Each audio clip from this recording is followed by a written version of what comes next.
नमस्कार दोस्तों, युक्ति आईएएस में आपका हार्दिक स्वागत है। आज है 21 दिसंबर और आज हम बात करेंगे आज के महत्वपूर्ण करंट अफेयर के टॉपिक पे। चूंकि आज 21 दिसंबर भी है और इसके 2-3 दिन से लगातार करंट की क्लास नहीं हो पाया किसी कारणवश। लेकिन आज लाइव क्लास होना था लेकिन शेड्यूल नहीं हो पाया था, इसकी वजह से मैं रिकॉर्डिंग वीडियो में आपको दे देता हूँ। तो 21 दिसंबर है आज है और आज हम बात करेंगे महत्वपूर्ण करंट अफेयर के टॉपिक पे। ये जो टॉपिक जो मैं दे रहा हूँ आपको, एक पहला टॉपिक है सूर्य किरण है, ऑपरेशन सूर्य किरण जो है। जैसे बहुत सारे ऑपरेशंस होते हैं, मतलब एक्सरसाइज होते हैं, जॉइंट एक्सरसाइज होते हैं जो भारत के और किसी और देश के बीच में होते हैं। चूंकि यूपीपीसीएस में और बहुत सारी परीक्षाओं में इस एक्सरसाइज से क्वेश्चन पूछे जाते हैं। दूसरा है गोवा मुक्ति दिवस के बारे में हम लोग चर्चा करेंगे और तीसरा जो है अल्पसंख्यक अधिकार दिवस के बारे में चर्चा करेंगे। 2022 अल्पसंख्यक वो होते हैं जहां पर मान लीजिए कि जहां पर उनकी संख्या कम हो, दैट इज कॉल्ड अल्पसंख्यक। तो हम उनके बारे में भी चर्चा करेंगे, ठीक है। तो चलिए सबसे पहले हम बात करते हैं युक्ति आईएएस के बारे में। जिन लोगों ने चैनल को सब्सक्राइब न किया, चैनल को सब्सक्राइब कर लें। ये टेलीग्राम का लिंक है, इस टेलीग्राम के लिंक से सभी लोग जुड़ जाइए। क्लास की टाइमिंग, डेट सब कुछ इस टेलीग्राम पे मिलता है। बहुत सारे बैचेज है जिसमें आप कोई भी टेस्ट सीरीज, कोई भी बैच ज्वाइन कर सकते हैं। दोनों माध्यम में अवेलेबल है, हिंदी में भी है और इंग्लिश में भी है। हिंदी में भी है और इंग्लिश में भी है, ठीक है। कोई भी टेस्ट सीरीज आप लोग ज्वाइन कर सकते हैं। इसके साथ ही साथ आपको यूपीएससी सीएससी 2023 का बैच है, बीपीएससी का बैच है, डेली करंट अफेयर्स है, आपका लूसेंट बूस्टर्स है, आपके पास दैनिक जागरण राष्ट्रीय संस्करण है, यूपीएससी सीएससी का ऑनलाइन टेस्ट सीरीज है और भी बहुत सारे टॉपिक्स है, मतलब टेस्ट है। तो सबसे पहले हम सूर्य किरण के बारे में बात करेंगे। ऑपरेशन सूर्य किरण क्या है? इस सूर्य किरण जो है बेसिकली अभी अभी बताऊंगा इसके बारे में, थोड़ा सा धैर्य रखिए। तो सूर्य किरण के बाद में बात करेंगे भारत और नेपाल के बीच। यूपीपीसीएस में कई बार ये क्वेश्चन पूछा हुआ है कि किस देश के बीच में होता है। तो भारत और नेपाल के बीच सूर्य किरण अभ्यास शुरू हुआ है। किसके किसके बीच में हुआ है? भारत, और चूंकि हमारा और नेपाल के बीच में रोटी और बेटी का संबंध है, आप सभी जानते हैं कि नेपाल हमारा छोटे भाई की तरह है। जब भी उसको कोई जरूरत पड़ती है तो सबसे पहले भारत फ्रंट पे खड़ा होता है। और चूंकि नेपाल बहुत ही, मतलब आप समझिए कि हमारे बहुत सारे नेपाल जो है, एकदम लगता ही नहीं कि भारत और नेपाल में कुछ अलग है। यहाँ का रुपया भी सब कुछ सेम ही है, एक तरह से समझिए। और हमारा उनके बहुत ही पारिवारिक संबंध भी है भारत और नेपाल के बीच में। तो भारत और नेपाल के बीच में सूर्य किरण अभ्यास शुरू हुआ है और यह भारत और नेपाल के बीच में जो संयुक्त सैन्य अभ्यास सूर्य किरण जो है वो 16 से 29 दिसंबर तक नेपाल के सालझंडी में नेपाल आर्मी बैटल स्कूल में आयोजित किया जा रहा है। बेसिकली ये दिसंबर में भी स्टार्टिंग हुआ है, 16 से लेकर 29 दिसंबर तक जो है वहां पर नेपाल में ही बेसिकली हो रहा है ये। तो इसको बस ये याद रखिएगा कि 16 से लेकर 29 दिसंबर तक भारत और नेपाल के बीच, भारत और नेपाल ये दोनों ज्वाइंट करेंगे, भारत और नेपाल।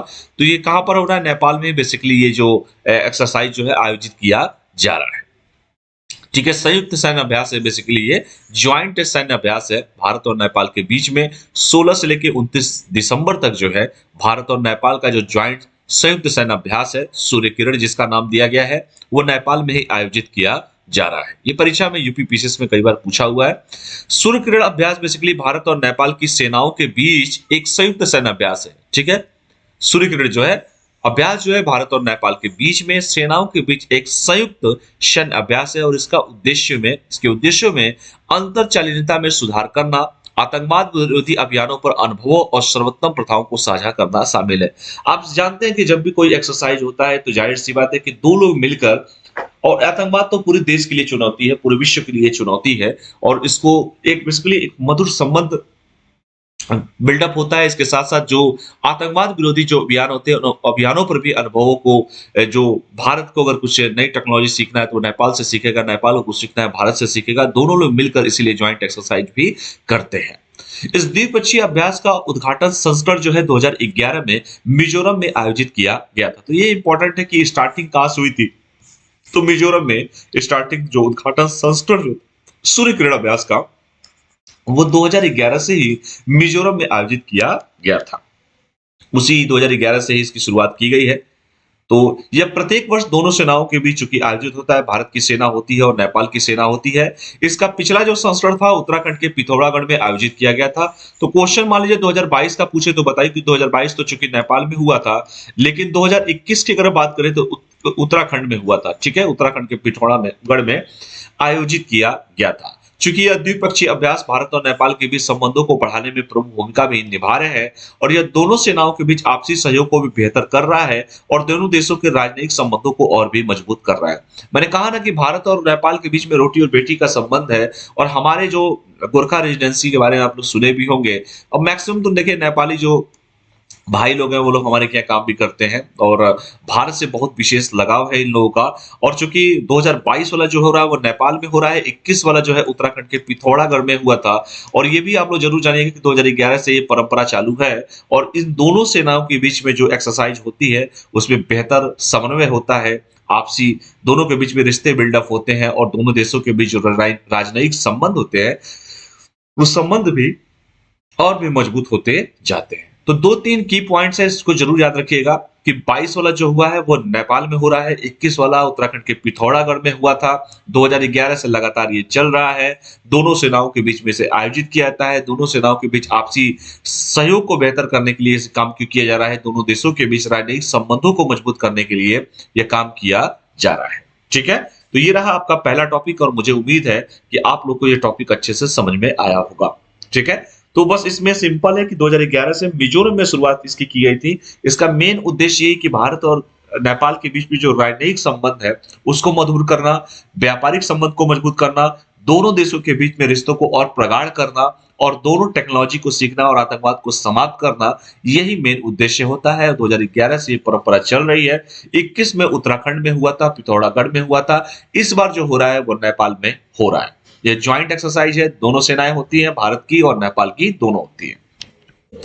अगला जो हमारा टॉपिक है गोवा मुक्ति दिवस, जो कि 19 दिसंबर को मनाया जाता है। तो आइए एक खूबसूरत वादियों के बारे में बात करें, गोवा के बारे में, जिनके बारे में लोग सभी जानते हैं कि गोवा, जिसकी राजधानी है पणजी। ठीक है, चलिए, हमारे देश के पूर्व रक्षा मंत्री और देश के मतलब गोवा के जो मुख्यमंत्री थे मनोहर पर्रिकर साहब भी वो गोवा से संबंध रखते थे। बेहतरीन इंसान, मतलब समझिए कि उतने अच्छे व्यक्ति जो है, इतने साधारण और सिंपल व्यक्ति देखने से ही कभी कभी मिलते हैं। और मनोहर पर्रिकर साहब चूंकि गोवा के मुख्यमंत्री भी रह चुके हैं, इस समय सावंत जी है। तो गोवा के बारे में हम लोग बात करेंगे, गोवा मुक्ति दिवस के बारे में कि गोवा की मुक्ति दिवस कब हुआ था। भारत में हर साल जो बेसिकली 19 दिसंबर का जो दिन होता है वो गोवा मुक्ति दिवस के रूप में मनाया जाता है, जो इस दिन का प्रतीक है। यानी कि 19 दिसंबर को गोवा मुक्ति दिवस के रूप में मनाया जाता है, क्योंकि जब 1961 में पुर्तगाल के 450 वर्ष के शासन के बाद भारतीय सशस्त्र बलों ने गोवा को मुक्त कराया था और इसी उपलक्ष्य में जो है 19 दिसंबर का जो दिन है गोवा मुक्ति दिवस के रूप में मनाया जाता है। क्योंकि 1961 में, क्योंकि आप सभी जानते हैं कि भारत में पुर्तगाली आए, डच आए, अंग्रेज आए, फ्रांसीसी आए। तो 1961 में पुर्तगाल के 450 वर्षों के शासन के बाद भारतीय सशस्त्र बल जो हमारे थे, उन सशस्त्र बलों ने गोवा को मुक्त कराया था। और गोवा मुक्ति दिवस को गोवा में कई आयोजनों और उत्सवों द्वारा चिन्हित किया जाता है। हालांकि इस बार महामारी के कारण उत्सव की न होने की उम्मीद है और आज के दिन राज्य के 3 अलग अलग स्तरों से लोग मशाल प्रज्वलित करने के बाद आजाद मैदान में पहुंचते हैं। क्योंकि आप जानते हैं कि पहला गोवा जो था बेसिकली पुर्तगाल के अधीन था, 450 वर्ष तक शासन उसने किया और भारतीय सशस्त्र बलों ने गोवा को मुक्त कराया था। और आज के दिन राज्य के 3 अलग अलग स्थानों से जो लोग हैं ये मसालों साल प्रज्वलित करके आजाद माजाद पहुंचते। ये सब चीजें छोड़िए, पुर्तगालियों ने 1510 ईस्वी में भारत के कई हिस्सों में अपना शासन स्थापित किया था। आप सभी जानते हैं पुर्तगाली आए, डच आए, अंग्रेज आए, फ्रांसीसी आए, सब आते गए भारत में। तो पुर्तगालियों ने 1510 ईस्वी में, अब जोड़िए 450 साल जोड़िए आप लोग, तो भारत के कई हिस्सों में अपना शासन स्थापित किया था 1961। ठीक है, लेकिन 19वीं सदी के अंत तक भारत में पुर्तगाली शासन केवल गोवा, दमन दीव, दादर नगर हवेली और अंदिता द्वीप तक सीमित रह गया था। इसके साथ ही साथ गोवा मुक्ति आंदोलन, जिसने गोवा में पुर्तगाली औपनिवेशिक शासन को समाप्त करने की मांग की, छोटे पैमाने पर विद्रोह के साथ शुरू हुआ था और 1961 में अंततः 450 साल के बाद जो है गोवा को मुक्त कराया गया। ठीक है, पुर्तगालियों से मुक्त कराया गया था और इसी उपलक्ष्य में गोवा मुक्ति दिवस जो है 19 दिसंबर को मनाया जाता है। क्योंकि गोवा मुक्ति आंदोलन जो है, जिसने गोवा में पुर्तगाली औपनिवेशिक शासन को समाप्त करने की मांग की थी और छोटे पैमाने पर भी लेकिन विद्रोह हुआ था, लेकिन विद्रोह की शुरुआत तो गोवा में हो गया था। आप सभी जानते हैं कि 19वीं सदी के अंत तक भारत में पुर्तगाली शासन केवल गोवा, दमन दीव, दादर नागर हवेली और अंदिता द्वीप तक ही सीमित रहकर रह गया था। ठीक है, इसको अच्छे से जानिए। गोवा मुक्ति आंदोलन, जिसने गोवा में पुर्तगाली और औपनिवेशिक शासन को समाप्त करने की मांग की और 450 साल के बाद, गुलामी के बाद जो है गोवा को आजाद कराया हमारे भारतीय सशस्त्र बलों ने। और विद्रोह तो स्टार्ट हो ही चुका था और गोवा को आजाद कराया गया। इसके साथ ही साथ जब 15 अगस्त 1947 को जब देश आजाद हुआ, तब भारत को स्वतंत्रता मिली थी, तब भी गोवा में पुर्तगाली शासन था, क्योंकि 1961 था ना पुर्तगाली शासन। इसके बाद पुर्तगालियों ने गोवा और अन्य भारतीय क्षेत्रों से अपनी पकड़ छोड़ने से इनकार कर दिया था, लेकिन पुर्तगालियों के साथ असफल वार्ता और असंख्य कूटनीतिक प्रयासों के बाद भारत के पूर्व प्रधानमंत्री जवाहरलाल नेहरू ने फैसला किया कि अब सैन्य हस्तक्षेप ही एकमात्र विकल्प होगा। लोग देखिए क्या कहते हैं, इतिहास तो सब जानते ही हैं, कितना बड़ा हमारे देश के पूर्व प्रधानमंत्री का योगदान था।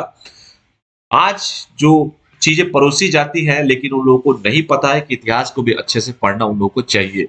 जो फेसबुकिया के दौर में, जो फेसबुकिया क्रांति के दौर में, जिनको इतिहास का नॉलेज ही नहीं है कि किसका कितना बड़ा योगदान था, कहना बड़ा आसान होता है।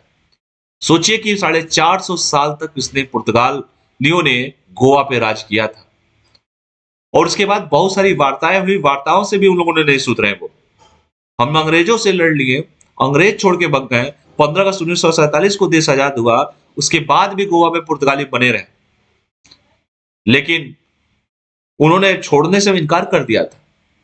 लेकिन अंततः हम भारतीय हैं, पहले तो हम लोग चुपचाप सुनते हैं, समझते हैं, सभी को अतिथि देवो भव की जो हमारी आदत है, वो आदत जाती नहीं है। लेकिन लास्ट एक विकल्प था हमारे देश के पूर्व प्रधानमंत्री श्री जवाहरलाल नेहरू जी के पास। उन्होंने सैन्य हस्तक्षेप ही एकमात्र विकल्प चुना, और 1961 में हमारे भारतीय सशस्त्र बलों ने छक्के छुड़ा दिए थे पुर्तगालियों के। अंततः पुर्तगाल को आजाद कराया गया। तो पुर्तगालियों के साथ असफल वार्ता और असंख्य कूटनीतिक प्रयासों के बाद भारत के पूर्व प्रधानमंत्री जवाहरलाल नेहरू ने फैसला किया कि अब सैन्य हस्तक्षेप ही एकमात्र विकल्प होगा। सोचिए 1510 की बात, तब से ये राज कर रहे हैं 450 साल तक। सोचिए 1961 में जाके ये आजाद हुआ, और 19 दिसंबर की बात है, इसलिए 19 दिसंबर को गोवा मुक्ति दिवस मनाया जाता है। सोचिए इतना बड़ा राज्य, इतना बड़ा साल, मतलब 450 साल अपने आप में एक इतिहास है। और गोवा को मुक्त कराया गया, आजाद हुआ देश। उस समय अंग्रेज चले गए, लेकिन ये पुर्तगाली नहीं गए। 1961 में लोहा लेना पड़ा इनसे, बहुत वार्ता हो चुकी हमारी, बहुत संवाद हो चुका, और संवाद के बाद आखिरी एक उपाय था हमारे देश के प्रधानमंत्री के पास, सैन्य हस्तक्षेप। और सैन्य हस्तक्षेप उस समय किया गया, और उसके बाद हमारे भारतीय सशस्त्र बलों ने गोवा को आजाद कराया। ठीक है, तो इसको आप लोग को अच्छे से पढ़ना चाहिए। गोवा मुक्ति दिवस के बारे में था। 18 दिसंबर 1961 से 36 घंटे तक सैन्य अभियान ऑपरेशन विजय चलाया गया, जिसमें भारतीय नौसेना, भारतीय वायुसेना और भारतीय सेना के हमले इसमें शामिल थे। ठीक है, तो ये सब चीजें आप लोग को जरूर जानना चाहिए। 18 दिसंबर 1961 से 36 घंटे जोड़ लीजिए, 19 दिसंबर तो हो ही जाएंगे।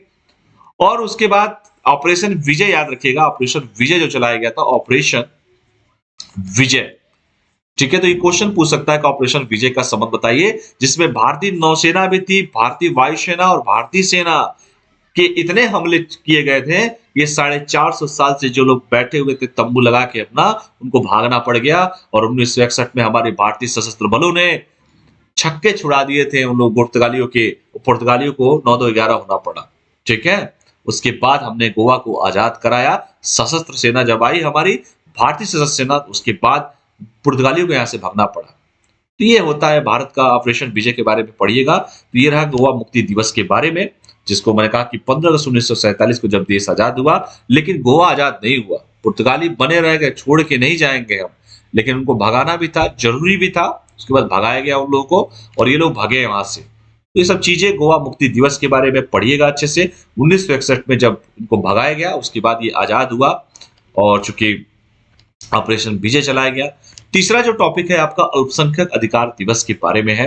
अल्पसंख्यक का मतलब होता है, मान लीजिए उत्तर प्रदेश, सपोज कीजिए यूपी, यूपी में बहुसंख्यक कौन है? हिंदू। बहुसंख्यक हिंदू। तो यहां पर अल्पसंख्यक कौन होगा? मान लीजिए जिसकी आबादी कम है, जैन हुए, बौद्ध हुए, पारसी हुए, कितने लोग हैं? वो कम है, जिनकी संख्या कम हो, तो ये क्या है? ये अल्पसंख्यक है। बस सिंपल सा क्वेश्चन है। ठीक है, तो ये अल्पसंख्यक हुए। जैसे कश्मीर है, कश्मीर में हिंदू अल्पसंख्यक है, तो इसको याद रखिएगा। अल्पसंख्यक अधिकार दिवस के बारे में, माइनॉरिटीज राइट डे के बारे में आइए हम लोग चर्चा करते हैं। चलिए, भारत में जातीय अल्पसंख्यकों के लिए स्वतंत्रता के अधिकार और समान अवसरों को बनाए रखने और अल्पसंख्यकों के सम्मान के बारे में जागरूकता पैदा करने के लिए हर साल 18 दिसंबर को अल्पसंख्यक अधिकार दिवस के रूप में मनाया जाता है। भारत में चूंकि जाति अल्पसंख्यक, जैसे मान लीजिए कोई भी जाति जिसकी जनसंख्या कम वो अल्पसंख्यक है, कोई भी धर्म जिसका संख्या कम वो अल्पसंख्यक है, उनकी स्वतंत्रता के अधिकार ऐसा ना हो कि उसको दबा दिया जाए। उसके भी अधिकार होते हैं, कम संख्या में है, लेकिन उनको प्रोटेस्ट करना तो सरकार का काम है। तो स्वतंत्रता के अधिकार और समान अवसरों को बनाए रखने और अल्पसंख्यकों के सम्मान के बारे में जागरूकता पैदा करने के लिए हर साल जो है 18 दिसंबर को अल्पसंख्यक अधिकार दिवस के रूप में मनाया जाता है। इसको याद रखिएगा, अल्पसंख्यक अधिकार दिवस 18 दिसंबर को मनाया जाता है क्योंकि बुनियादी मानवाधिकारों को लेकर ब्रिटिश शासन के बाद से भारत को कई बाधाओं का सामना करना पड़ा है। हालांकि स्वतंत्रता के बाद इन अधिकारों की रक्षा की गई और लोगों को इसके बारे में जागरूक किया जाता रहा है। इसी प्रकार हम हर साल 18 दिसंबर को अल्पसंख्यक अधिकार दिवस मनाते हैं। इसकी जो स्थापना हुई थी 1992 में राष्ट्रीय अल्पसंख्यक आयोग अधिनियम के तहत केंद्र सरकार के द्वारा की गई थी। तो इसको याद रखिएगा कि राष्ट्रीय अल्पसंख्यक आयोग की जो स्थापना हुई थी वो 1992 में अल्पसंख्यक आयोग अधिनियम के तहत केंद्र सरकार के द्वारा इसकी स्थापना किया गया था। तो अल्पसंख्यकों के अधिकारों के लिए, बेसिकली मानव अधिकारों को लेकर ब्रिटिश शासन के बाद से भारत को कई बाधाओं का सामना करना पड़ा और स्वतंत्रता के बाद इन अधिकारों की रक्षा की गई। लोगों को इसके बारे में जागरूक किया गया और हर साल इसीलिए 18 दिसंबर को अल्पसंख्यक अधिकार दिवस मनाया जाता है।